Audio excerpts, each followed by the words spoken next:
Magandang araw, Saudi. Grabe, napakainit. Ayan, pakainit. Pupuntahan ko nga pala yung yung exhaust fan. Pumasok yung pusa. Yan, kaninang umaga pa namin pinapalayas. Ayaw lumayas. Bakit kasi yung pusa dito? Nandito siya.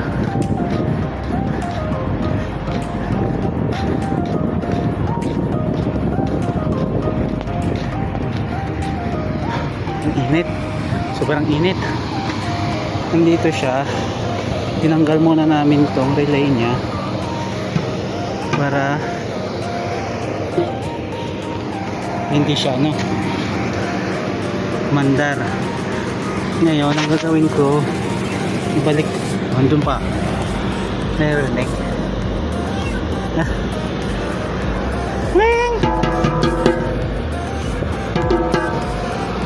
Ayaw lumabas. Tinanggal na namin to kanina, tinanggal namin buo. Kaso yung ducting pala niya diretso sa baba. So malamang yung pusa na sa baba na siya. Binuksan namin yung mga diffuser sa baba. Kaso wala, ayaw lumabas. Naririnig lang. Masela ng mga boss namin dito sa mga ganito. So ang gagawin ko ngayon, babalik ko lang muna tong box. Then antayin na lang namin lumabas sa baba yung pusa. So ayan, ganyan lang muna siya.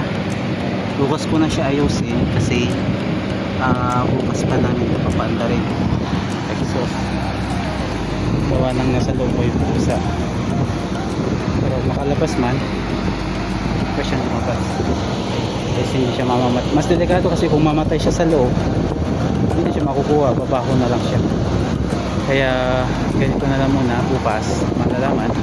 Kasi ngayon guys, half day lang kami. Last day ng half day. So last day ng Hajj. So ngayon half day lang, pauwi na kami. Anong oras na ba? 10:30. So alas 11 uwi na kami. So 1 PM pa sana yung uwi namin, pero alas 11 uwi na kami, o 11:30. Grabe ang taas. Init. Grabe, init.